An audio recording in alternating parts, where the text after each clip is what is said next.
So we jump into Sichos HaRan, Kuf Chaf Aleph. And remember, this section of Sichos HaRan that we're currently learning is all about Rebbe Nachman's own life in a much more biographical sense than anything that we've learned so far in Sichos HaRan, even though there have been a smattering of different teachings that come from the tzaddik himself, about himself. But over here, these are much more personal anecdotes. We entered into that sort of segment of the Sefer, I think 2 weeks ago now, and today's teachings are no different. So the Rebbe says like this, Pam Echad, or Rebbe Nachman says, Pam Echad, Haychiach Eisanu Lehispalel Bekavannah Ubekoiches. One time Rebbe Nachman was encouraging his students to daven Lehispalel Bekavannah with intention Ubekoiches and with tremendous energy. Kamavur Besvar Harbe, as is brought in Rebbe Nachman's Svarim, because this is a very popular topic that the Rebbe speaks about again and again, to daven with strength and with koach and with energy. Already in the very first Torah, Rebbe Nachman speaks about learning b'koach, but also there's the aspect of davening b'koach. Everything should be b'koach. It should be with real investiture of your energies and your focus. That a person should try their best to compel themselves into tefillah, to daven b'chol koichai with all of your strength. And it's yadua, it's known that there's a difference of opinion in the Mefarshim with regard to the imperative to answer Amin Yeshmi Rabbah with all of our energy. The most incredible things are said about a person who answers Amin Yeshmi Rabbah with all their strength, right? That it can tear up a gzar din, it can tear up a decree, a heavenly decree, even from 70 years. It could completely destroy a harsh decree. It's a very big skula, a very big special thing to answer Amin Yeshmi Rabbah b'chol koichai. And the Mefarshim say, what does that mean with all of our koach? And so on the one hand, b'chol koichai can mean with all of your voice, right? So very loudly and with passion for the men, especially, right, to daven very loudly and to answer Amin Yeshmi Rabbah strongly with our physical bodies. But on the other hand, and this is also applicable certainly to the women, that it should be with all of your kavannah, to really have that intention, not just to say the words, but to really be focused on Amen, that this is true. We're in agreement with this concept. Yehei Shmei Rabbah.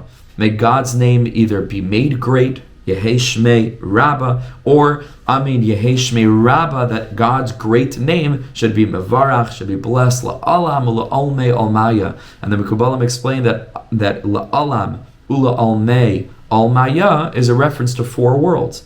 La'alam, ula'almei is 2, and then almaya is the final world. And this is of course a reference to the 4 spiritual realms of Atzilus, Beria, Yitzira, Asiya, right? These 4 steps of divine effluence of HaKadosh Baruch Hu's energy flowing down from level to level to level, from ayin to yesh me ayin to yesh me yesh, and finally the physical world that we inhabit. And so a person's really having kavannah to say, Amin Yehesh me Rabbah, mevarach, that God's name, which encompasses all of these 4 worlds, because the 4 letters correspond to these 4 realms, should be made great, should be magnified, should be recognized in all of the worlds. Atzilus, which is la'alam, ula'almei is Beria and Yitzira, and finally almaya, right? In our physical world, everybody should recognize the presence of Hashem. So you already see this concept of davening b'chol koichai, with all of a person's strength, and that's what Rebbe Nachman was telling his Hasidim, should daven b'chol koichai, with all of your strength. And then Rebbe Nachman said a very biting criticism. V'amar, and he told them, and again, obviously the only way that this criticism could have possibly been accepted with love, it be accepted by the Hasidim, is because it came from such a place of ahava. Rebbe Nachman said the world wouldn't even understand the love that exists between us. We can't imagine what that love was like, the love that he felt for them, that they felt for him. So he already had that foundation to be able then to go ahead and to give criticism, to give guidance when it was needed, and they understood that it was coming just from the most gentle, loving place. But he criticized them, V'amar, and he said, Shetfila shalachem b'koyach, that even when you guys daven b'koyach, and it looks like your mamash putting your strength in it,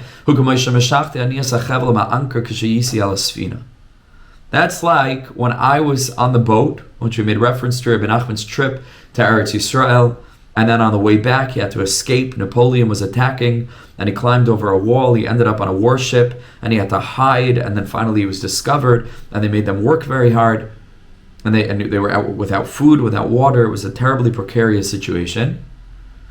And at a certain point, they were forcing Rebbe Nachman and his Meshares, the person who went with him and traveled with him to Eretz Yisrael, to pull the rope, attached to which, on the other end of the rope, was the anchor. It was a very heavy anchor, and they needed all hands on deck, everybody there, to take a part of the rope and to pull. Says Rabbi Nachman, Hainu bihi yosi ala sfina hoyapam echad b'shas hadchak, when he was on the boat, there was a certain point in time when it was a very severe situation, and it was very dangerous.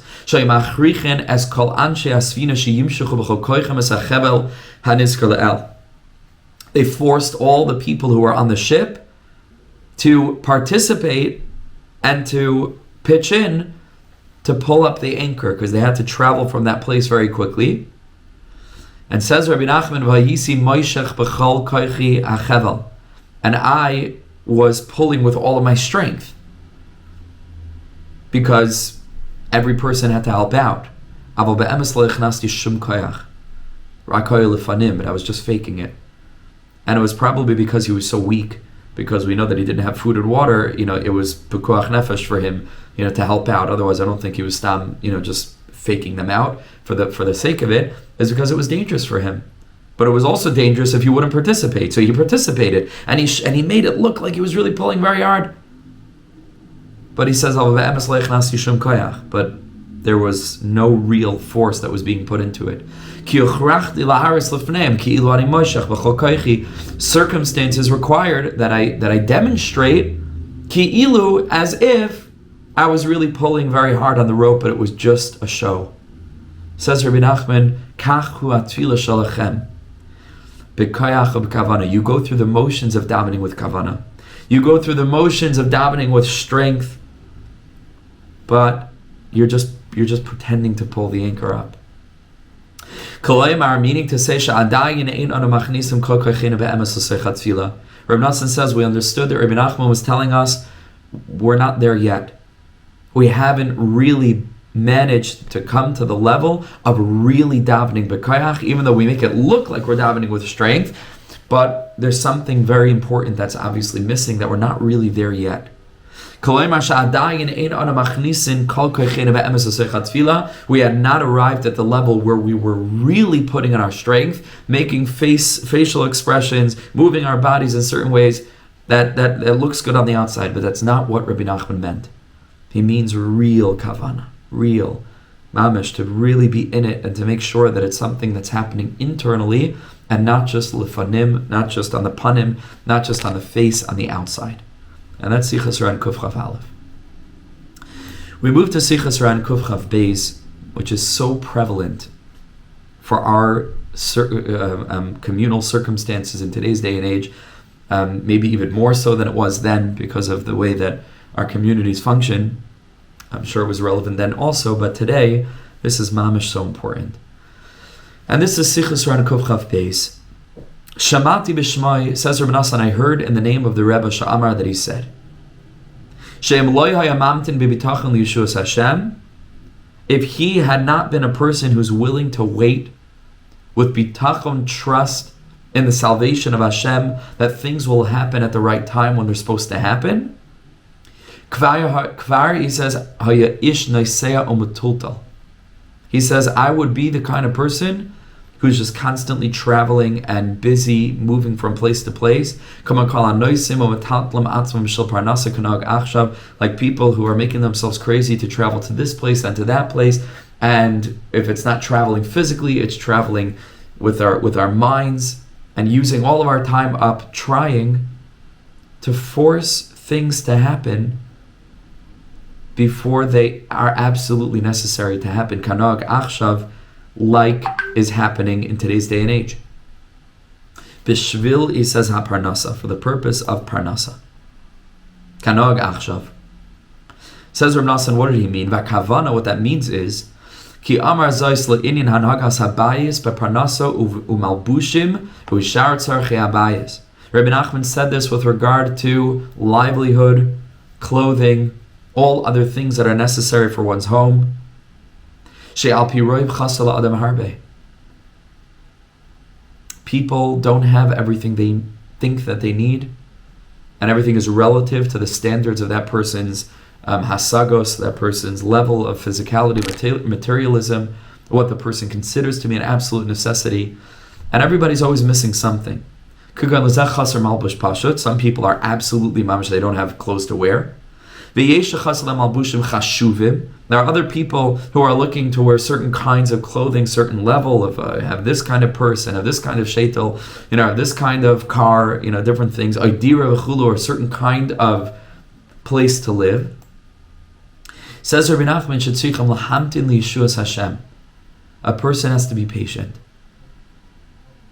Even within a person's hasagos, within a person's projected level of necessity, person has to really think about that very, very, very carefully. What is the necessity?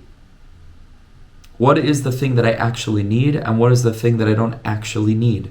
Why do I think I need it? Is it true that my children need what they claim to need? Do they need it? Do I need these things? Or is there a way of reorienting my perspective on materialism to actually question certain basic premises with what is considered a need and what is considered a want? And from that more mature place, I can scale back. And I recognize that I'm not in as much financial strain as I thought that I was. There's a big movement today of minimalists. Fascinating thing, right? Minimalism. People who are actively just getting rid of all their stuff. And they're actually a lot happier than people that have lots of stuff. It's a credible thing. Because we've been brought up in a culture that assumes that the more things you have, the happier you have. And for most of us, that isn't true. And so the minimalists take that experience of that premise not being true, and they turn it on its head, and they say, well, if that has led to such anxiety and to such stress and to such sadness, then maybe if we turn the equation around and we actually get rid of all of our things, that might even produce the opposite. And many of them find that that's true. Says the Rebbe, Hashem. You can still daven for the things that you assume that you need. You can still dream big about parnasa, but without the pressure of making everything happen today. And so Rebbe Nachman said he was speaking about himself because he struggled with these areas. And he said, if he didn't force himself or train himself to be a person who knew the secret of patience, where he felt that he was lacking a certain thing, it was if he was the kind of person who was constantly trying to make things happen right now,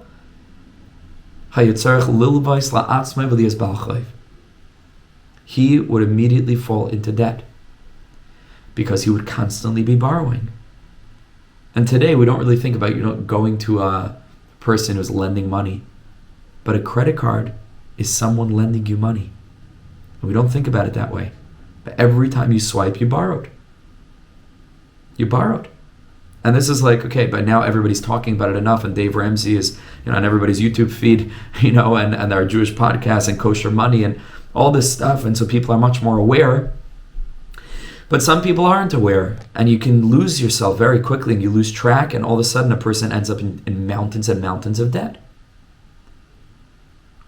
So he says Rabbi Nachman, I know myself.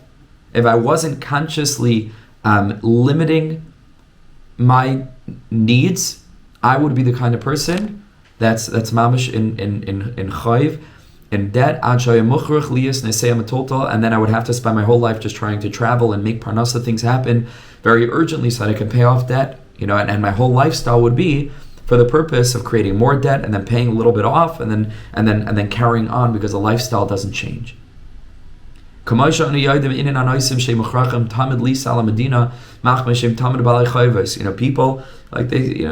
Chazal say mar b'nechasim, mar b'daiga. It's really Chazal. It's not like a new age philosophy. Chazal say the more things you have, the more worry you have. And all these people that on the outside, it looks like, beautiful homes and all these cars, a lot of times, as it's being revealed more and more and more, it's all based on a mirage. It's not real. Because behind all of that is just a tremendous amount of debt. And even though they may be making a little bit more money than other people, but that's not where it's at. All that money just goes to fortify and to perpetuate this illusion of a wealthy lifestyle. And it flows forth from a horrible sense of lack of self-worth, where a person needs to project a certain image in the community, and simchas have to be made in a certain madrega, and the kids have to have the latest, this, that, and the other thing, and the guys to drive the fanciest car in town, and everybody looks on the outside, like, wow, this guy's doing really well, and it could be that financially he's in a much worse place than people who are living much more simply. This is the olam of sheker that we live in. You never ever know. You never ever know what's going on in a person's bank account, in a person's finances, Rahmana litzlan. And then one day everything collapses. Chas v'shalom. So the Rebbe says that I would have been this kind of person who's traveling and doing all these big business deals, but there's also a tremendous amount of financial insecurity. Because they're always in debt. So Rebbe Nachman says, a person has to know this with absolute certainty. To become accustomed to this. You're always going to lack something, because, like the concept of Rav Dessler's Nikudas HaBechira, the more that a person progresses, so then you rise up a level in the financial structure of strata, and then it's just that the lacks get bigger and more expensive. And so what a person on a lower level, it's like Maslow's hierarchy of needs, they need on the level of just give them food and shelter and they're good. Once you have food and shelter, so why shouldn't every person who has food and shelter be the happiest person in the world, just like a homeless person you give them? Because once they have that, all of a sudden it opens up a whole new arena of things that you need. And usually the things that you need on the higher levels cost a whole lot more, are much more difficult to satisfy, and we're always going to have a chisaron. That's the nature of this worldliness. Ein adam meis v'chatzi tavas biyadai. Nobody dies with even half of their needs being fulfilled. It doesn't matter how poor, it doesn't matter how wealthy, it doesn't matter. This is true for everybody across the board. It's like that famous story, they made a book about it growing up. We were reading this Jewish book, but it's like a famous story, I think, in the world, that the concept of, at least the book, was the concept of the doormat, right? It all begins with a doormat. Right? It's a book, and it's really true. And first you upgrade the doormat, and then once you have a much nicer doormat, you can't have a door that looks like a shmata, so then you have to get a new door. Once you have a new door, people are going to open up, and you look into the house, and all the wallpaper's peeling off the walls, so you have to redo the walls. Once you redo the walls, you need a new chandelier, you need a new dining room, you need a new house, this is how it goes. And if a person really comes to understand that and believe that and know that l'chol adam chaser harbe afilu balabatim ashirim gedolim, even the people who have tremendous houses and beautiful cars and everything is perfect, and the vacations and the camps for their kids and everything, it looks yofi. Ashirim gedolim. Even people who are in fact phenomenally wealthy, or the people who look phenomenally wealthy, but who are in fact behind closed doors actually struggling, which is like shocking. But it's true. Mikol shekei mekablim, certainly from the standpoint of people who don't have a strong parnasa, but are receiving money from other people, afilu chashuvim agadolim, even big tzaddikim, very chashuv people, prominent people, everybody has a chisaron in this world. Says Rebbe Nachman, so what's the approach? The approach is not constantly looking outward to try to satisfy those lacks, because every time you satisfy a lack, it just opens up a new door, and then you upgrade, and then your lacks upgrade, which means that they become bigger. That's what it means. Right? For a lack to be upgraded means a bigger lack. So that's not the mahalach. That's not the way to deal with it. So what then? Says the Rebbe, turn inward. You can adjust your living standards, your hasagos. To be incredibly honest about how much money you make and the kind of lifestyle that entitles you to. It's plain and simple. Plain and simple, because sometimes, because the community standard is on a certain level, people have this sense that that's their standard. And it's actually not your standard. And beyond that, it's probably not even the standard of most of the people who have fallen into this trap to model their weddings after the wealthiest guy in town. And now all of a sudden, this is how weddings are supposed to look. They are not supposed to look that way. Weddings are supposed to look the way that your budget, justifies the wedding looking. This is not a joke. There are people who are killing themselves in our community. There are people mamish who are there are people who are literally, chas v'shalom, ma'abed atzmam ladas, because of parnasa issues that could have been absolutely easily avoided by not giving into the pressure. By not giving into the pressure. The more people who give into the pressure, the more that this standard is perpetuated, and it's a disaster. And I'm not just the only one who's speaking about this now.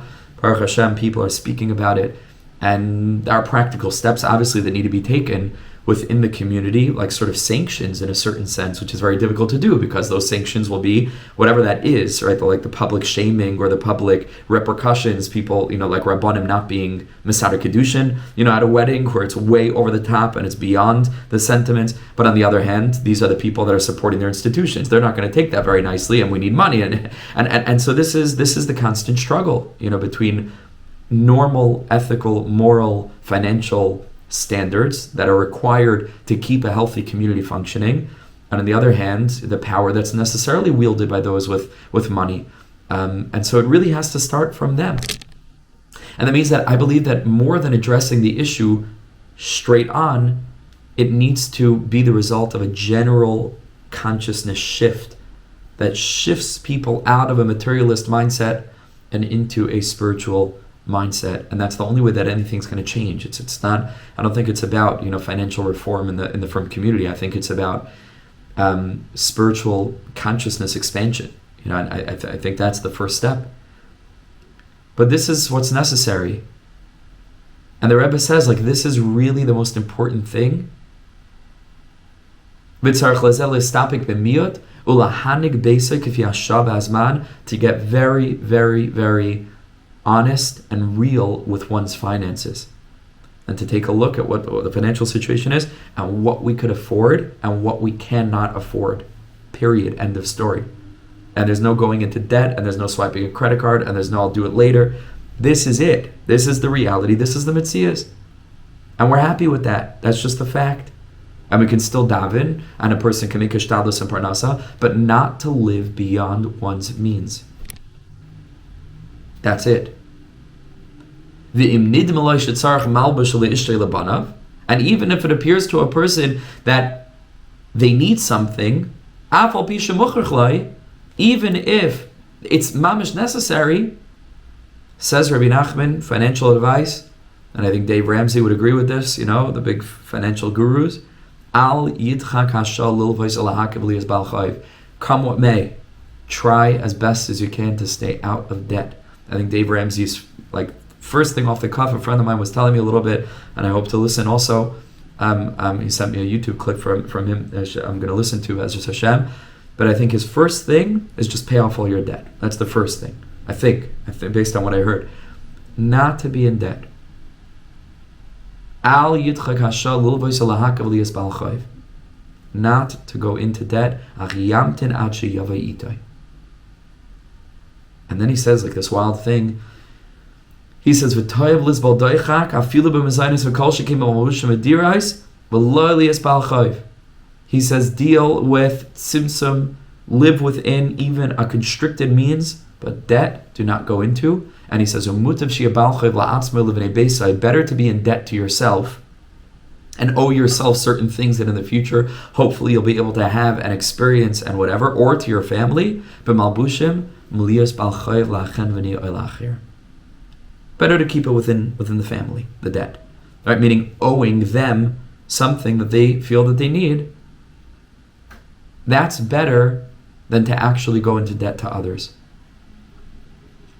With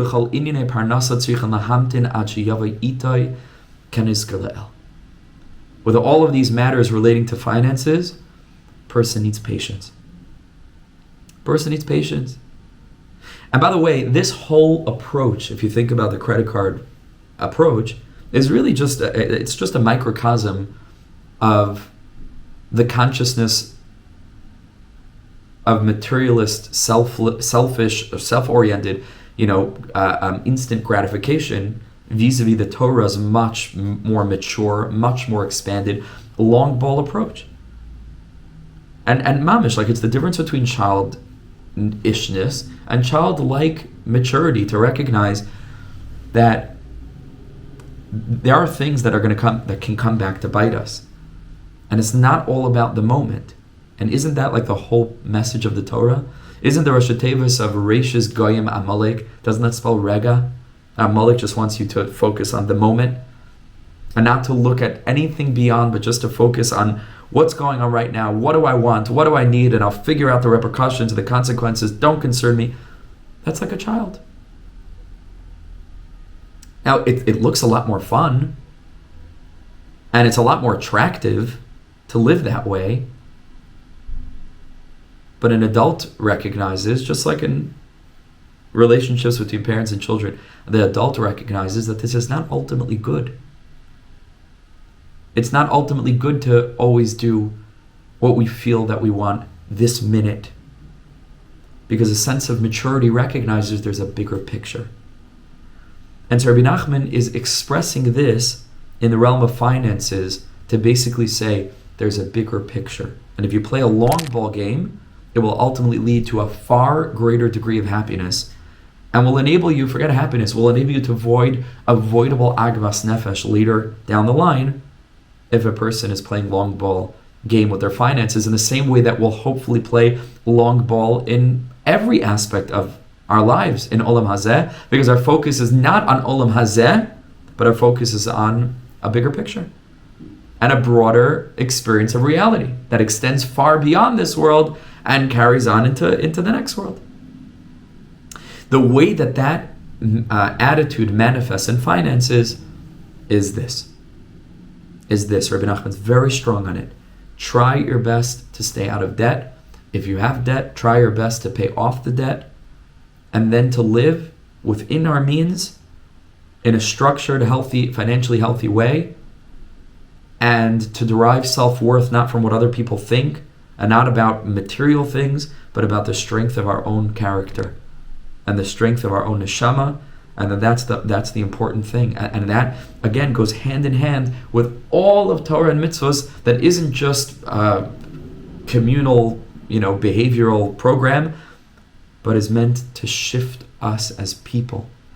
And so if you have a community where Torah is purported to be an ideal, and yet we're dealing with what we're dealing with from the standpoint of decadence and materialism and all of its implications, something is miserably wrong.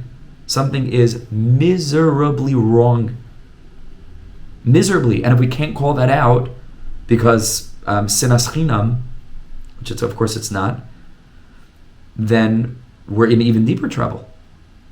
Because there's nothing worse than having a problem than being unable to call it out and diagnose it and recognize it and work on it. Otherwise, nothing will ever change. There is a major problem in our community around these areas. And again, what I'm saying humbly is that I'm pointing out that this is a symptom of a much bigger issue. When people make the financial issue with all of its various implications as the issue, it's a shame, because it needs to be contextualized within the context of a much larger consciousness issue that has many different symptomatic manifestations throughout the whole spectrum of Jewish life, in many different areas, relationships, what's going on with our teenagers, what's going on in many, many, many different areas. This is just one symptom. And the issue is not a financial one.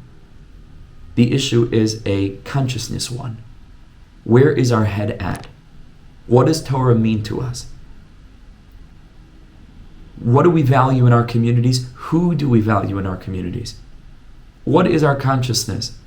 Is it oriented toward physicality and to quantity, or is it oriented toward spirituality and quality? How does that show up? Etc., etc., etc., etc. And until there's a overwhelming general consciousness shift, nothing will get better. We'll just be putting little band-aids on the issue. But if you can't call out the issue, you can speak about finances all you want.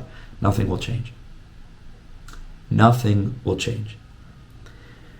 So this is very powerful. That's what the Rebbe says, to live with this perspective. It goes so much deeper than finances. It manifests in finances, but it really cuts to the core of how we show up in the world and what kind of people are we? What do we value? When it comes to parnasa, all these things, is, can I wait?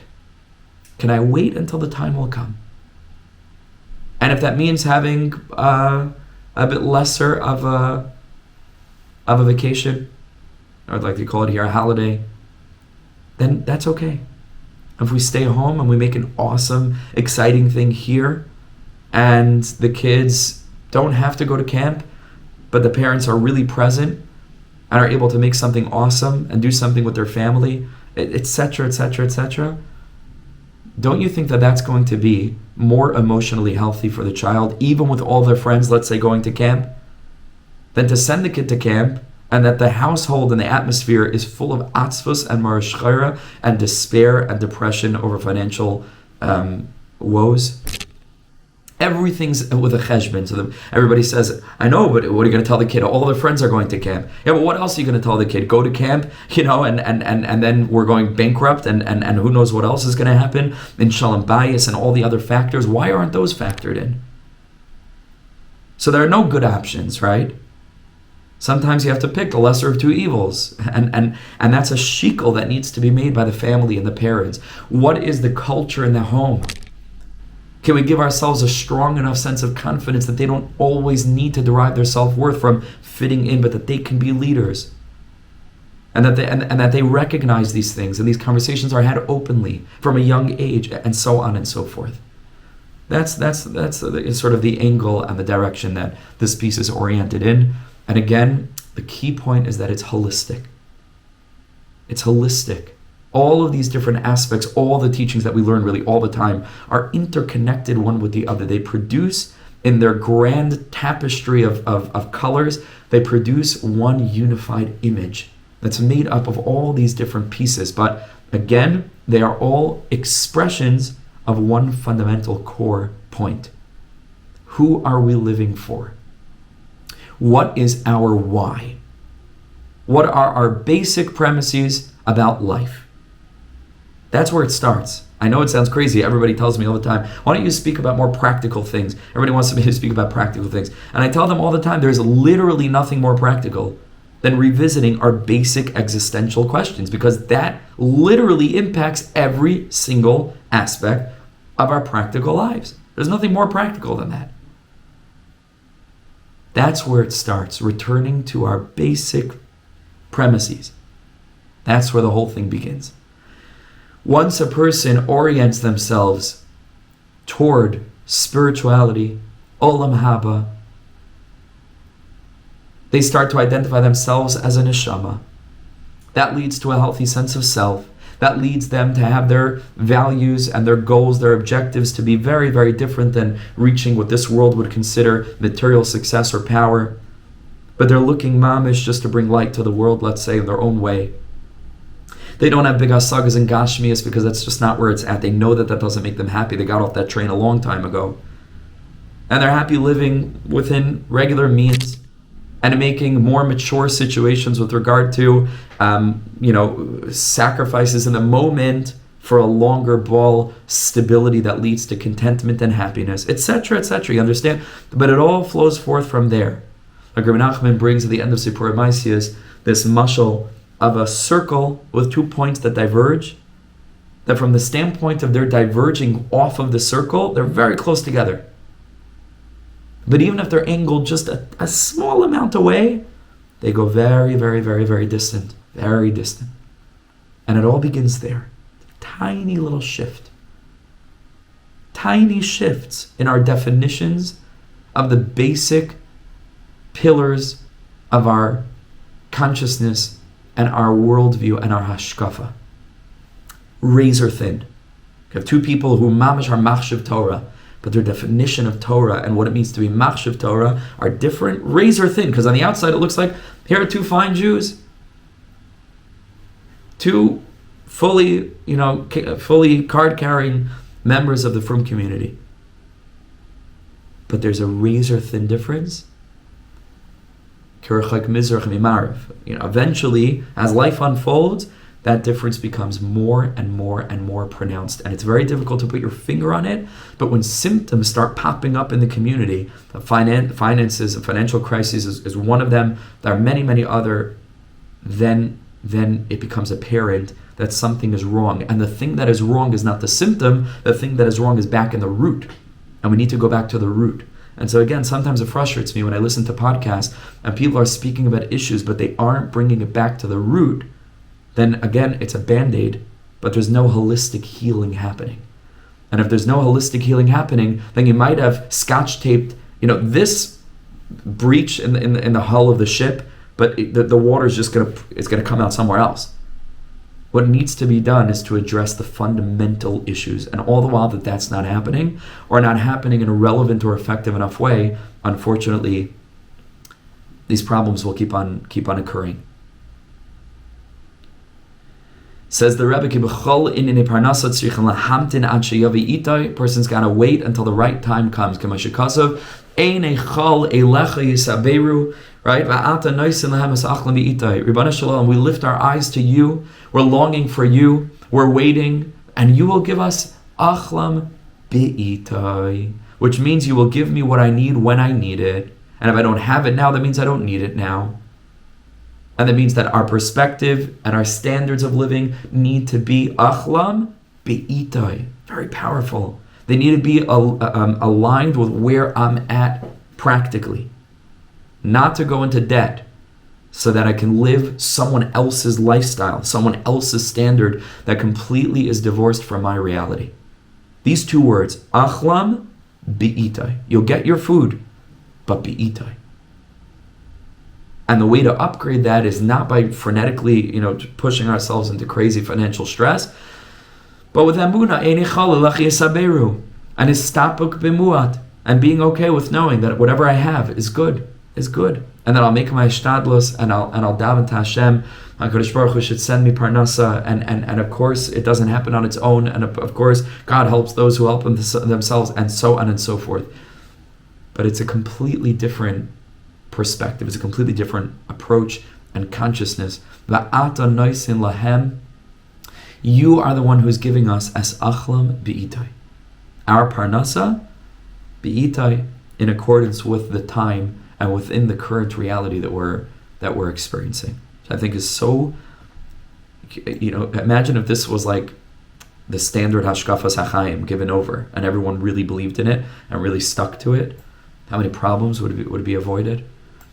But again, I just want to keep stressing this. This point doesn't exist in a vacuum, right? So if a person only learned this from Rebbe Nachman and nothing else, they're missing it, because this just flows forth naturally from all the other perspectives of Rebbe Nachman that come together as a kaleidoscopic, hashkafic shift, that when it comes to the area of finances, it becomes this perspective. But it's all one. It's all one. And that's what we hope to be communicating. I hope one day I can implement it. It's a lot easier said than done, all of this. But at least to begin to think in this way, it's a huge tikkun, a huge fixing. Okay, here we take a look at Sichos HaRan Kuf Chaf Gimel, 123, and here the Rebbe says the most gentle, beautiful, wonderful, remarkable thing. And he says, "Me'inyan ksas anashim shemiskarvim la'avodas Hashem yisbarach va'achar kach misrachkim." As it relates to those individuals who draw close to the service of Hashem, and then after some time they drift away. Who doesn't know some people like that? There are people like that. They get excited, they get turned on, they get inspired for a little bit, and it lasts maybe a couple of weeks, a couple of months, sometimes even a couple of years, and then fizzles out. Anava Amar. Rebbe Nachman announced, and he said, and like we say, Ana could also mean to answer. So Rebbe Nachman answers our unasked question, because we wonder about that. Like, what is that? What does that mean? The capital M. Like, in what realm does that echo, that experience? So Anna, Rebbe Nachman answers us, Va'amar, and he says, Afal pikein yakar eitzel Hashem yisbarach ha'hiskarvis ba'atzmai af lefisha. Says the Rebbe, it's almost like God will take whatever he can get, God is happy with that too. That's precious to Hashem. That doesn't go away. That hiskarvis is precious. Sometimes we feel in our own lives, even if hopefully, Be'ezus Hashem, our hisrachkus is not total, but sometimes we feel that there were periods of our lives earlier where we were mamish plugged in, and we had maybe the financial circumstances or the whatever general life circumstances that enabled us to devote much more time, much more koach, much more energy into serving Hashem. And then sometimes you look back and you feel let down and you feel broken. I used to be connected, and look at where I'm at now. Says Rebbe Nachman, no. That's still there. Remember that HaKadosh Baruch Hu exists in a realm that's beyond time and space. And so what to you is a distant past, to HaKadosh Baruch Hu is something that is happening now. It exists now. And a person needs to recognize that that's precious. Even af lefisha, it was just a small little bit of time. Even though, chas v'shalom, a person has a relationship with a child that devolved, did the moments of closeness stop being precious to you? Do those memories stop being precious? Those moments were real. Those moments are cemented into the fabric of reality. And Rebbe Nachman brought a source for this. And he said, about Matan Torah, it says, Libaftini, HaKadosh Baruch Hu says, you loved me. You adored me ba'achas me'inayich, with one of your eyes. And the Isa b'medrash, it's brought in Medrash Shir Hashirim, Ma'u ba'achas me'inayich. What does that mean with only one of your eyes? With both of your eyes. We were mamish standing there, Matan Torah, ayin ba'ayin, panim ba'panim, like, with one of your eyes? Says the Medrash, yeah, you know why? Elo shaba'ayin hashenis kvarayim estaklin ala egel. One eye we were looking at God and we were mamish there. The other eye was already looking toward idolatry, toward the chete egel. Nimtza, says Rebbe Nachman, shebishas matan Torah kvar hayadaitam lifresh chas v'shalom, like they were already thinking about running away while they were at Matan Torah. This week's parsha, again, another synchronicity we constantly find in our teachings, that it always seems to align with the parsha or the Yom Tov or something going on. Amazing thing. Even there, they were already looking at the Chete Egel, but HaKadosh Baruch Hu says it didn't matter.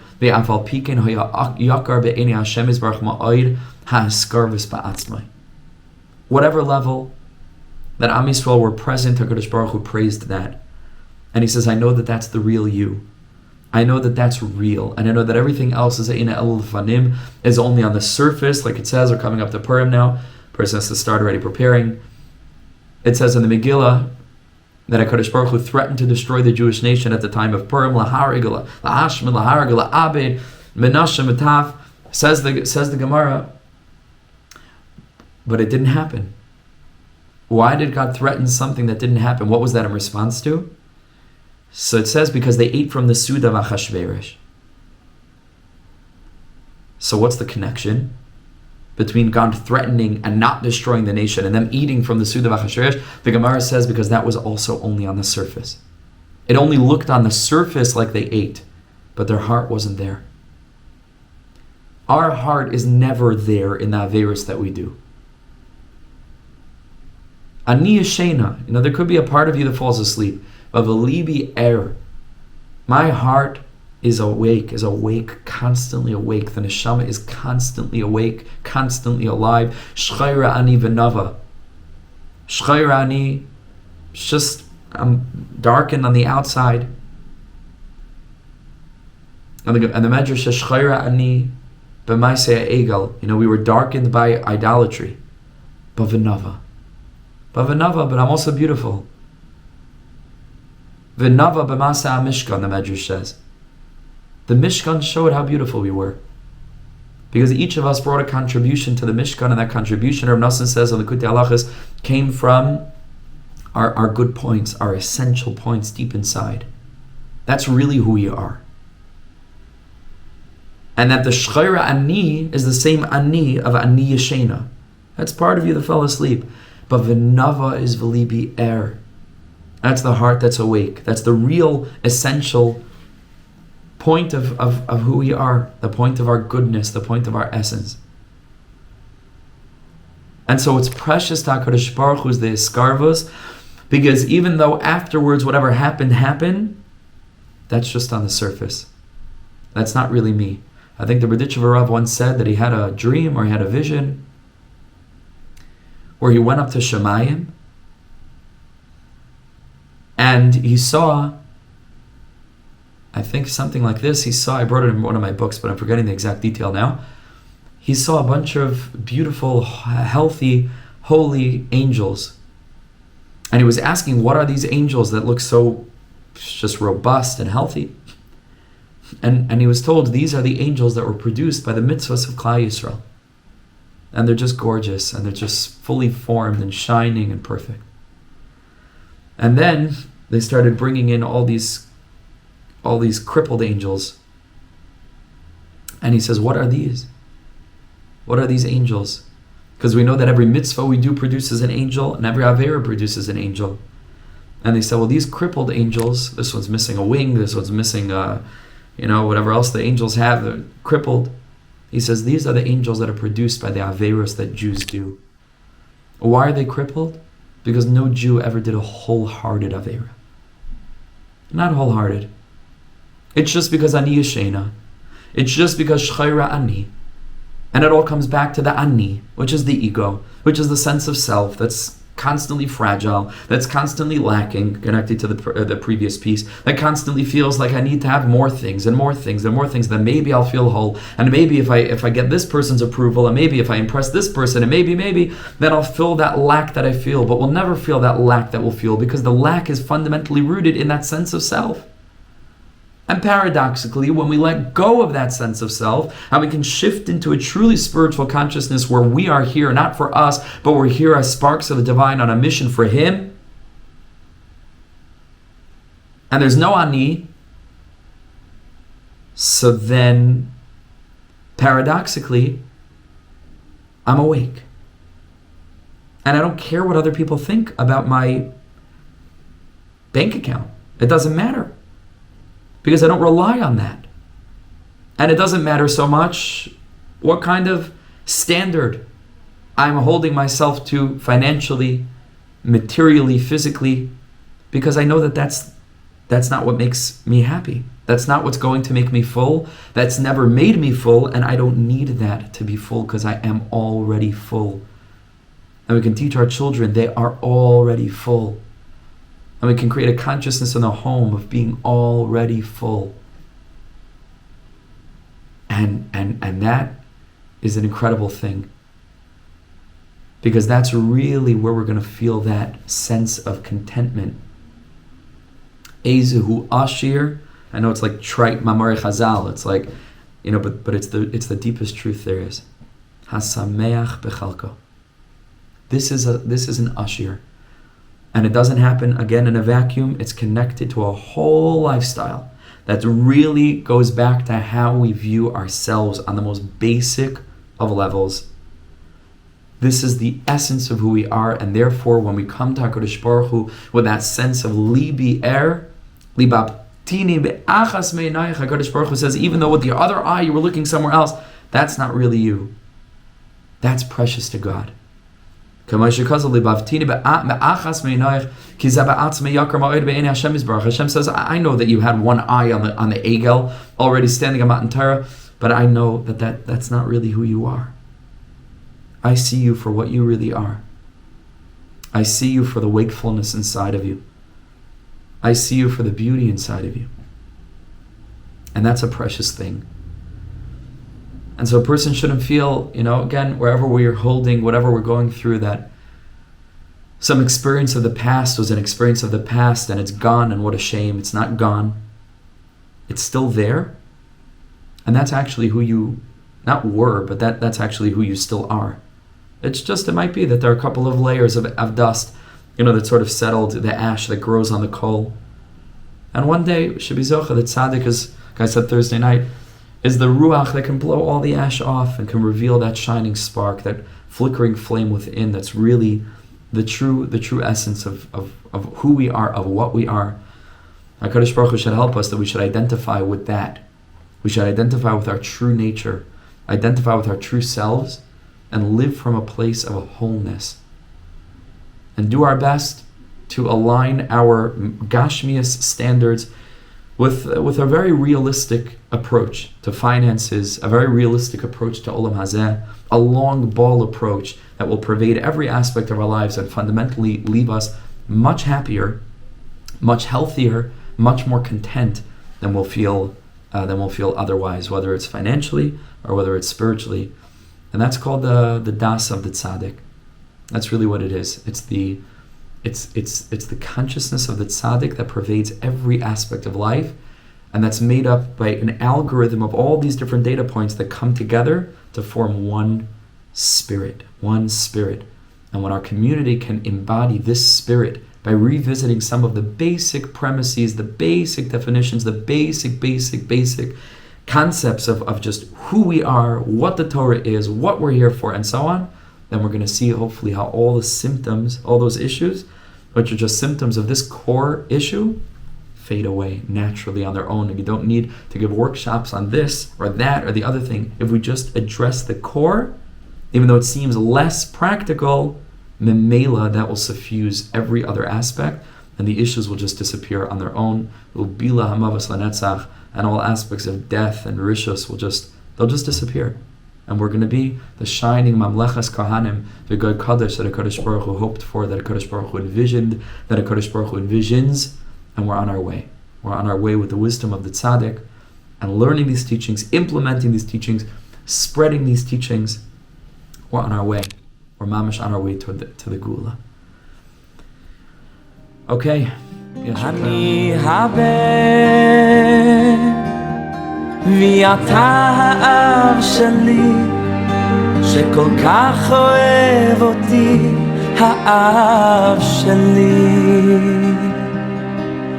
מלך חי וקיים על כל נשימה שאני